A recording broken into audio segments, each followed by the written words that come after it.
Hi everyone, ಎಲ್ರಿಗೂ ಜ್ಞಾನಗುಡಿ ಪಾಠಶಾಲೆಗೆ ಸ್ವಾಗತ ಸುಸ್ವಾಗತ.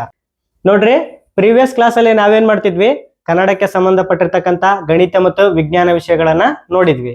ಇವತ್ತೇನ್ ಮಾಡಮ್ಮಪ್ಪ ಅಂದ್ರ ಡಿಫ್ರೆಂಟ್ ಆಗಿ ಇಂಗ್ಲಿಷ್ ಅಲ್ಲಿ ಬರ್ತಕ್ಕಂಥ 10ನೇ ತರಗತಿ ಮತ್ತೆ ಸೆಕೆಂಡ್ PUC ಅಲ್ಲಿ CBSE ಮತ್ತೆ ಸ್ಟೇಟ್ ಸಿಲೆಬಸ್ಗೆ ಎಲೆಕ್ಟ್ರಿಸಿಟಿ ಅಂತಕ್ಕಂಥ ಒಂದು ಚಾಪ್ಟರ್ ಐತೆ. ಅದ್ರ ಬಗ್ಗೆ ಏನ್ ಮಾಡಮ್ಮ, ಡಿಸ್ಕಸ್ ಮಾಡಮ್ಮ. Electricity is a form of electrical energy ಅಂತಾನು ಕರಿತೀವಿ. Electrical energy is a form of energy. ಇದು ಒಂದು ಶಕ್ತಿಯ ರೂಪ ಇದೆ.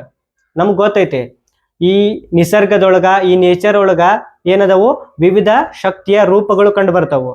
For example wind energy, solar energy, nuclear energy, water energy, etcetera. ಅದೇ ರೀತಿ ಕೂಡ ಈ ಎಲೆಕ್ಟ್ರಿಕಲ್ ಎನರ್ಜಿ ಅನ್ನೋದು ಕೂಡ ಒಂದು ಶಕ್ತಿಯ ರೂಪ. This is the one of the most important form of energy. Okay, ಈ ಎಲೆಕ್ಟ್ರಿಸಿಟಿ ಬಗ್ಗೆ ತಿಳ್ಕೊಳಕ್ಕಿಂತ ಮುಂಚೆ ನಮಗೇನ್ ಗೊತ್ತಿರ್ಬೇಕು, ಚಾರ್ಜ್ ಬಗ್ಗೆ ಗೊತ್ತಿರ್ಬೇಕು. ಚಾರ್ಜ್ ಅಂದ್ರೆ ಕನ್ನಡದಲ್ಲಿ ಆವೇಶ. ನಿಮಗೆ ಗೊತ್ತೈತೆ ಆಲ್ರೆಡಿ. ಚಾರ್ಜ್ ಅಂದ್ರೇನ ಆವೇಶ. ಈ ಚಾರ್ಜ್ ಅನ್ನ ನಾವೇನ್ ಮಾಡ್ತೀವಿ, ಇಂಗ್ಲಿಷ್ ಅಲ್ಲಿ ಇರ್ತಕ್ಕಂಥ ಕ್ಯಾಪಿಟಲ್ ಕ್ಯೂ ಇಂದ ಇಂಡಿಕೇಟ್ ಮಾಡ್ತೀವಿ. ನಾನು ಪದೇ ಚಾರ್ಜ್ ಅಂತ ಬರೆಯಲ್ಲ. ನಾ ಕ್ಯೂ ಅಂತ ಬರೆದ್ರೆ ನೀವೇನಂತ ತಿಳ್ಕೊಬೇಕ, ಚಾರ್ಜ್ ಅಂತ ತಿಳ್ಕೊಬೇಕು. ಯಾಕಂದ್ರ ಇದನ್ನ ಕ್ಯೂ ಇಂದ ಇಂಡಿಕೇಟ್ ಮಾಡ್ತೇವೆ. ಹಂಗಾಗಿ ಈ ಚಾರ್ಜ್ ಅನ್ನ ಕ್ಯೂ ಅಂತಕ್ಕಂಥ ಒಂದು ಸಂಕೇತದಿಂದ ಸೂಚಿಸ್ತೇವೆ. ಓಕೆ, ನೆಕ್ಸ್ಟ್ ನೋಡ್ರಿ, ಇಲ್ಲಿ ಈ ಚಾರ್ಜ್ ಅಲ್ಲಿ ನಾವು 2 ವಿಧಗಳನ್ನ ನೋಡ್ತೀವಿ. There are 2 types of charges. ಎಷ್ಟು? 2 ವಿಧಗಳು. There are 2 types of charges. ಒಂದೇದು ಯಾವ್ದಪ್ಪ ಅಂದ್ರ ಪಾಸಿಟಿವ್ ಚಾರ್ಜ್.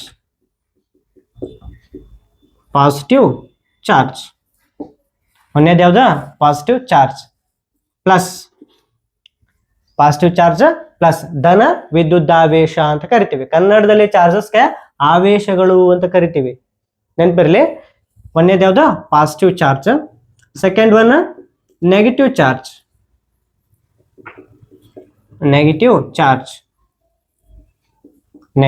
ಚಾರ್ಜ್. ಎರಡು ವಿಧಗಳಾದಂತಹ ಒಂದು ಚಾರ್ಜಸ್ ನಾವು ಕಾಣ್ತೇವೆ. There are 2 types of charges. One is positive and negative charge. Next, charge ಅನ್ನ ನಾವು ಏನ್ ಮಾಡ್ತೀವಿ, ಮೆಜರ್ ಮಾಡ್ತೀವಿ. ನಾವು ಮೆಜರ್ ಮಾಡ್ತೀವಿ.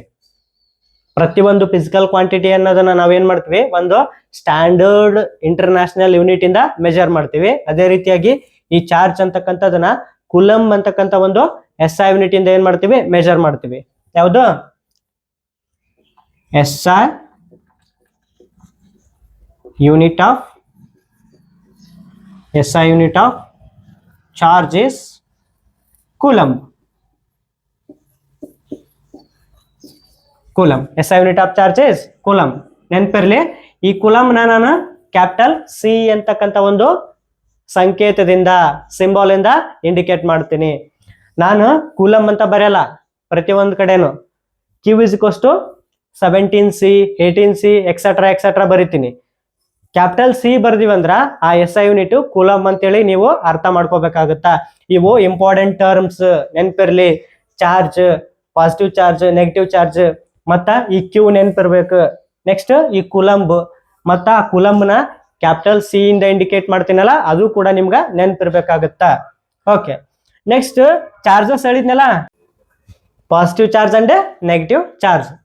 ಇವು ಏನ್ ಮಾಡ್ತಾವು, ಪರಸ್ಪರ ರಿಪೆಲ್ ಮತ್ತೆ ಅಟ್ರಾಕ್ಟ್ ಆಗ್ತಾವು. ಅದು ಯಾವ ರೀತಿ ಅಂತ ನೋಡಮ್ಮ ಈಗ. Like charges repels each other, ಅಂದ್ರ ವಿಕರ್ಷಣೆಗೊಳಪಡ್ತಾವು. ಒಂದೇ ವಿಧವಾದಂತಹ ಆವೇಶಗಳು ಏನ್ ಮಾಡ್ತಾವು, ವಿಕರ್ಷಣೆಗೆ ಒಳಪಡ್ತಾವು. Like charges repels each other. ನೋಡ್ರಿ, like charges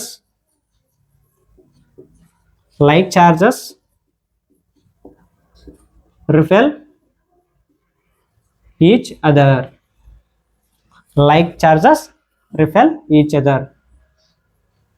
Plus, next plus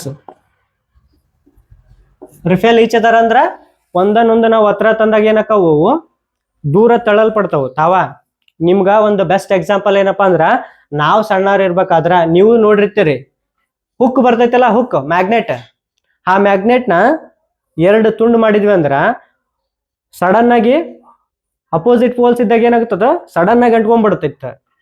ಅದ ಲೈಕ್ ಪೋಲ್ಸ್ ಅಂದ್ರ ಪಾಸಿಟಿವ್ ಪಾಸಿಟಿವ್ ಕಡೆ ಇದ್ದಾಗ ಏನಾಗ್ತದ ಹಿಂಗ್ ಕೂಡ್ಸಕ್ ಹೋದ್ರು ಕೂಡ್ತಿದ್ದಿಲ್ಲ, ಅದು ಏನ್ ಮಾಡ್ತಿತ್ತು ಪುಷ್ ಮಾಡ್ತಿತ್ತು, ಈ ಕಡೆ ಕೈನ್ ಈ ಕಡೆ, ಈ ಕಡೆ ಕೈನ್ ಈ ಕಡೆ. ಅದು ಬೆಸ್ಟ್ ಎಕ್ಸಾಂಪಲ್ ಫಾರ್ ದ ಏನದ ರಿಫೆಲ್ಷನ್ ಅಂದ್ರ ರಿಫೆಲ್ ಆಗೋದಕ್ಕ ಅಂದ್ರ ದೂರ ತಳ್ಳಲ್ಪಡೋದಕ್ಕ. ಅರ್ಥ ಆಯ್ತ? Like charges repel each other ಈ ರೀತಿ. ಅದೇ ರೀತಿಯಾಗಿ ಮೈನಸ್ ಮೈನಸ್ ರಿಫೆಲ್ ಆಗ್ತಾವು. ನೆಕ್ಸ್ಟ್ ಕಾನ್ಸೆಪ್ಟ್ ಏನು?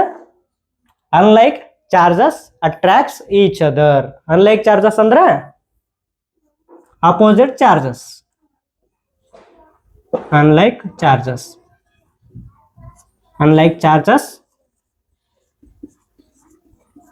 attracts each other. ಅಂದ್ರ ಪಾಸಿಟಿವ್ ನೆಗೆಟಿವ್ ಏನ್ ಮಾಡ್ತಾವು ಪರಸ್ಪರ ಸೇರ್ತಾವು, ಕೂಡ್ತಾವು. ನೋಡ್ರಿ, ಪಾಸಿಟಿವ್ ಅಂದ್ರ ಇದನ್ನ ಮೇಲ್ ಅಂತ ತಗೋರಿ. ಪಾಸಿಟಿವ್ ಅಂದ್ರೆ ಏನ ಹಂಗ ಇನ್ ಜನರಲ್ ಆಗಿ ನಾನ್ ನಿಮ್ಗ ತಿಳಿಲಿ ಅಂತ ಹೇಳ್ತೀನಿ. ಪಾಸಿಟಿವ್ ಮೇಲ್ ಆದ್ರ ನೆಗೆಟಿವ್ ಫಿಮೇಲ್. ಹೌದಾ? ಮೇಲ್ ಮೇಲೆ ಮದ್ವಿ ಮಾಡ್ಕೊಂತಾರನ? ಇಲ್ಲ. ಫಿಮೇಲ್ ಮದ್ವಿ ಮಾಡ್ಕೊಂತಾರ? ಇಲ್ಲ. ಈಗೆಲ್ಲೋ ಒಂದು ರೇರ್ ಕೇಸ್ ಆಗ್ಯಾವು, ಅದನ್ನ ಬಿಡ್ರಿ. ಆಲ್ಮೋಸ್ಟ್ ಇನ್ ಜನರಲ್ ಆಗಿ ಹೇಳಕತ್ತೀನಿ, ಮೇಲ್ ಅಂಡ್ ಫಿಮೇಲ್ ಮದ್ವಿ ಅಂದ್ರ ಸೇರ್ತಾರ, ಕೂಡ್ತಾರ ಅಂತ ಅರ್ಥ. ಅದು ನೆನ್ಪಿರ್ಲಿ. Like poles repels each other and unlike charges attracts each other. Okay, ಅರ್ಥ ಆಯ್ತಾ? ಇದೇನಿದೆ ಚಾರ್ಜ್ ಬಗ್ಗೆ. ಇಷ್ಟು ಕಾನ್ಸೆಪ್ಟ್ ನೆನ್ಪಿರ್ಬೇಕು ನಿಮ್ಗ. ಎಕ್ಸಾಮ್ ಅಲ್ಲಿ ಕೇಳಂತ ಚಾನ್ಸ್ ಇರ್ತಾ. What are the two types of charges, what is the SI unit of charge. Next Q ಬಗ್ಗೆ ಕೇಳ್ತಾರ. ಲೈಕ್ ಚಾರ್ಜಸ್ ಏನಾಗ್ತೈತಿ, ಅನ್ಲೈಕ್ ಚಾರ್ಜಸ್ ಏನಾಗ್ತೈತಿ ಅಂತೇಳಿ ನಿಮ್ಗ ಕೇಳ್ತಾರ. ಇದು ನೆನ್ಪಿರ್ಲಿ. ಓಕೆ, ನೆಕ್ಸ್ಟ್ ಈ ಚಾರ್ಜ್ ಬಗ್ಗೆ ಗೊತ್ತಾತ್ ನಮ್ಗ. ನೆಕ್ಸ್ಟ್ ಇಂಪಾರ್ಟೆಂಟ್ ಕಾನ್ಸೆಪ್ಟ್ ಯಾವ್ದಪ್ಪ ಅಂದ್ರ ಚಾರ್ಜ್ ಆದ್ಮೇಲೆ ಎಲೆಕ್ಟ್ರಿಕಲ್ ಕರೆಂಟ್. ಯಾವ್ದು? Electrical current. ಅದ್ರ ಬಗ್ಗೆ ಏನ್ ಮಾಡೋಣ ಈಗ ಕಂಪ್ಲೀಟ್ ಆಗಿ ಡಿಸ್ಕಸ್ ಮಾಡೋಣಂತ. Electric current.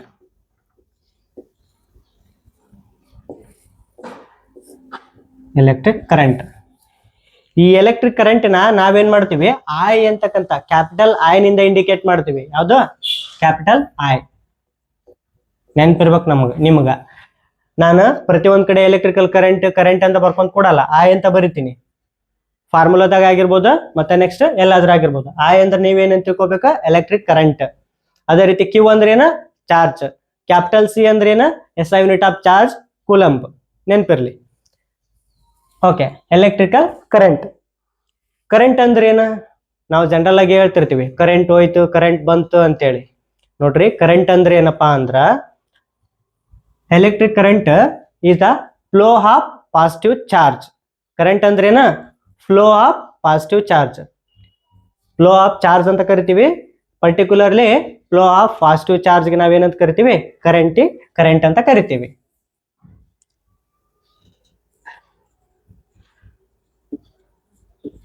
Current is a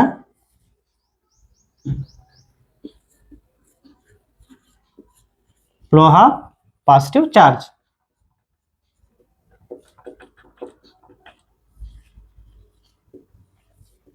Current is a flow of positive charge. Okay, in certain time with respect to time ಇರಬೇಕಿದೆ. Flow of charges with respect to time. ಅದಕ್ಕೆ ನಾವ್ ಏನ್ ಮಾಡ್ತೀವಿ, electric current formula ನೋಡ್ರಿಲೆ.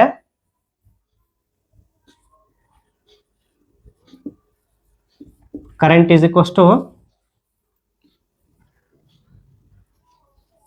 Charge Q divided by time T ಅಂತ ಬರಿತೀವಿ. ಏನು current ಅಂದ್ರೆ I. In general ಆಗಿ ನಾ ಏನಂತ ಬರಿತೀನಿ ಇಲ್ಲೇ, I is equals to Q by T ಅಂತ ಬರಿತೀನಿ. ಇದು formula for determining the electric current.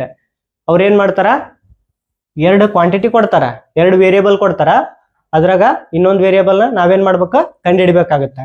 ಇದು ಎಲೆಕ್ಟ್ರಿಕ್ ಕರೆಂಟ್ ನ ಫೈಂಡ್ ಔಟ್ ಮಾಡ್ತಕ್ಕಂಥ ಒಂದು formula.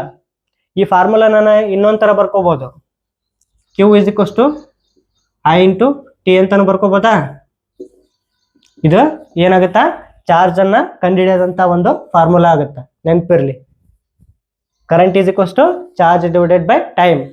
The flow of charges with respect to time ಇರ್ಬೇಕು, ಅದಕ್ಕೆ ನಾವು ಎಲೆಕ್ಟ್ರಿಕ್ ಕರೆಂಟ್ ಅಂತ ಕರಿತೀವಿ. ಓಕೆ, ಕ್ಯೂ ಅಂದ್ರ ಚಾರ್ಜ್, ಟಿ ಅಂದ್ರ ಟೈಮ್, ಚಾರ್ಜ್ ನ SI ಯೂನಿಟ್ ಯಾವ್ದು? ಕೂಲಂಬ್. ಟೈಮ್ ಅನ್ನ ಯಾವ್ದ್ರಾಗ ಮೆಜರ್ ಮಾಡ್ತೀವಿ ನಾವು? ಸೆಕೆಂಡ್ ಅಲ್ಲಿ. ಅವ್ರ ಏನ್ ಮಾಡ್ತಾರ, ಕೆಲವೊಂದ್ ಟೈಮ್ ಮಿನಿಟ್ಸ್ ಒಳಗ ಅವರ್ ಒಳಗ ಕೊಡ್ತಾರ. ನಾವೇನ್ ಮಾಡ್ಬೇಕು, ಅದನ್ನ ಕಂಪಲ್ಸರಿ ಆಗಿ ಕನ್ವರ್ಟ್ ಮಾಡ್ಬೇಕು. ಯಾವ್ದ್ರೊಳಗ? ಸೆಕೆಂಡ್ ಒಳಗ. ಯಾಕಂದ್ರ ಫಂಡಮೆಂಟಲ್ ಯೂನಿಟ್ ಒಳಗ ನಾವು ಏನ್ ಮಾಡ್ಬೇಕು, ಅದನ್ನ ಮೆಜರ್ ಮಾಡ್ಬೇಕಾಗಿರ್ತೈತಿ. ಹಂಗಾಗಿ ಟೈಮ್ ಅನ್ನ ಯಾವಾಗ್ಲೂ ಸೆಕೆಂಡ್ ಒಳಗ ಮೆಜರ್ ಮಾಡ್ಬೇಕು. ಕರೆಂಟ್, ಈ ಕರೆಂಟ್ ಅನ್ನ ನಾವು ಯಾವ್ದ್ರಾಗ ಅಳತಿ ಮಾಡ್ತೀವಪ್ಪ ಅಂದ್ರ ಅದಕ್ಕೂ ಒಂದು SI ಯೂನಿಟ್ ಐತಿ. ಅದು ಒಂದು ಇಂಡಿಪೆಂಡೆಂಟ್ ಯೂನಿಟ್, ಫಂಡಮೆಂಟಲ್ ಯೂನಿಟ್. ಅದು ಯಾವ್ದಂದ್ರ ಆಂಪಿಯರ್ ಅಂತಕ್ಕಂಥ ಒಂದು SI unit. Electric current should be measured in ampere. The SI unit of current is ampere. SI unit of current is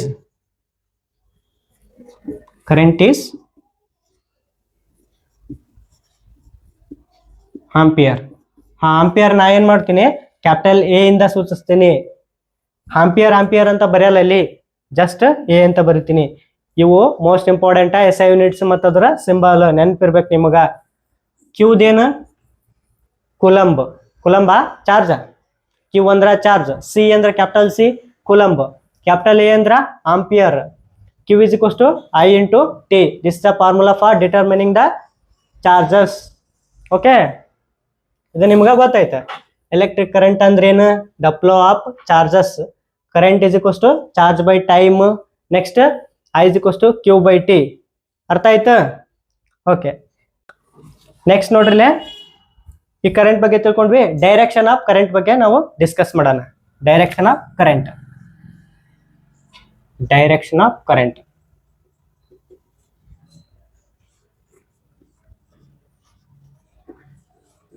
direction of current. ಯಾವಾಗ್ಲೂ ಕರೆಂಟ್ಗೂ ಏನಿರುತ್ತಾ? Direction ಇರುತ್ತಾ? ಏನಿರುತ್ತಾ? Direction. ಆ direction ಯಾವ್ದಪ್ಪ ಅಂದ್ರ opposite to the flow of electrons. ಎಲ್ಲಿ? In the electrical circuit ಒಳಗ. Current ಇದೇನ್ರಿ? Direction opposite to the flow of electrons. Electron ಫ್ಲೋಗೆ, electron ಅರಿವಿಕೆಗೆ ಅಡ್ಡಲಾಗಿ ಏನಿರುತ್ತಾ? ಒಂದು ಈ ವಿದ್ಯುತ್ ಪ್ರವಾಹದ ಅರಿವಿರುತ್ತಾ. Okay, opposite to the flow of electrons.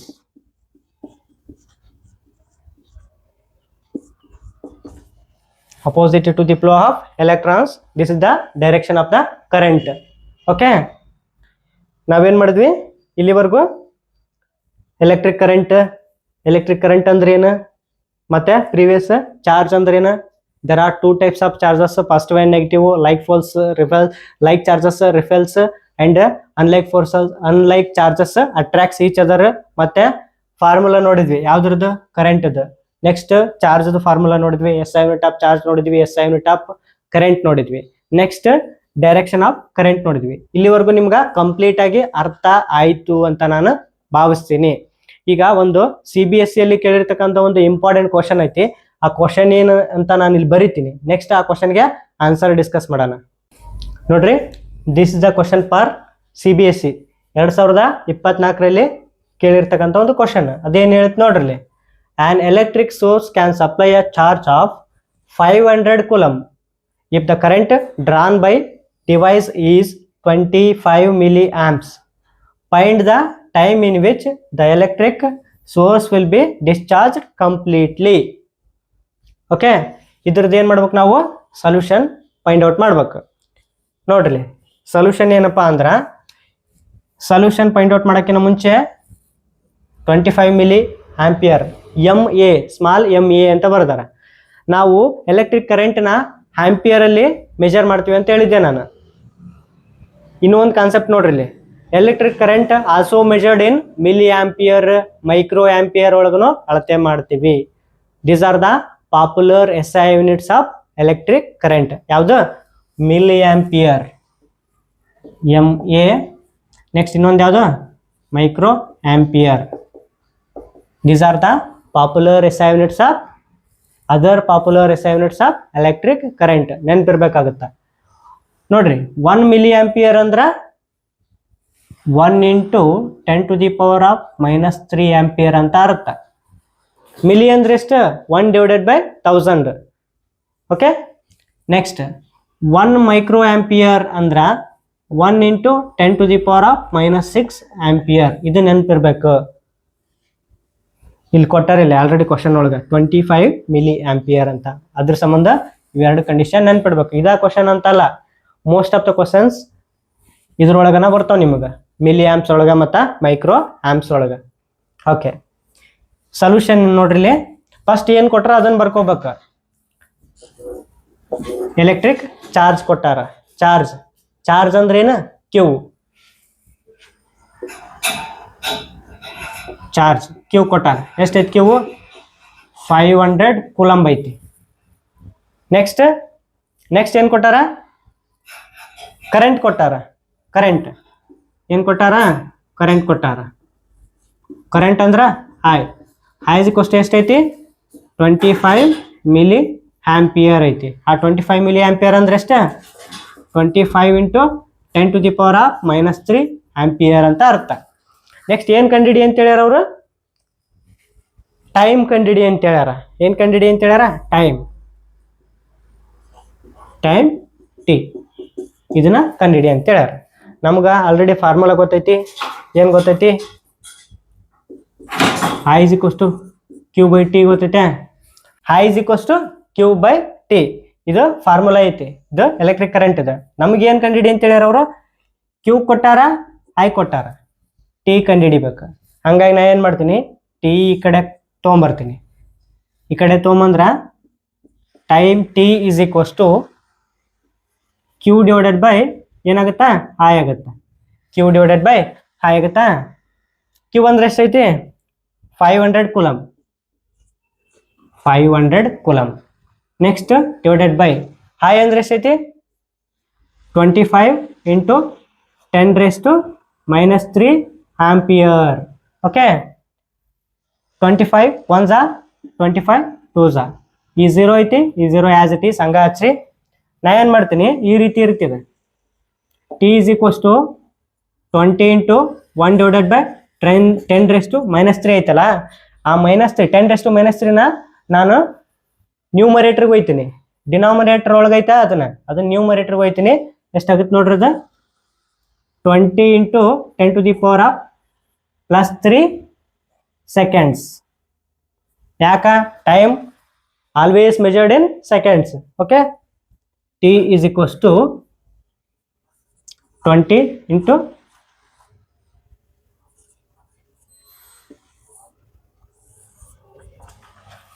20,000 seconds. ಅಷ್ಟರೊಳಗೆ ಏನಾಗುತ್ತದೆ? ಕಂಪ್ಲೀಟ್ ಆಗಿ ಡಿಸ್ಚಾರ್ಜ್ ಆಗುತ್ತೆ. ಯಾವುದು? Electric source. Okay, dear students, today we have discussed about charge, electric current and also A problem. Next ಕ್ಲಾಸಲ್ಲಿ ನಾವೇನು ಮಾಡೋಣ ಅಂತ,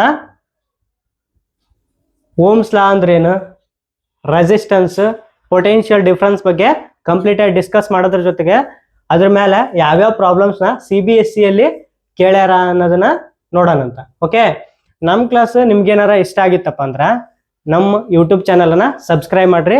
ನಮ್ಮ ವಿಡಿಯೋಸ್ನ ನಿಮ್ಮ ಫ್ರೆಂಡ್ಸ್ಗೆ ಆದಷ್ಟು ಶೇರ್ ಮಾಡಿರಿ ಅಂತ ಹೇಳ್ತಾ ಧನ್ಯವಾದಗಳು.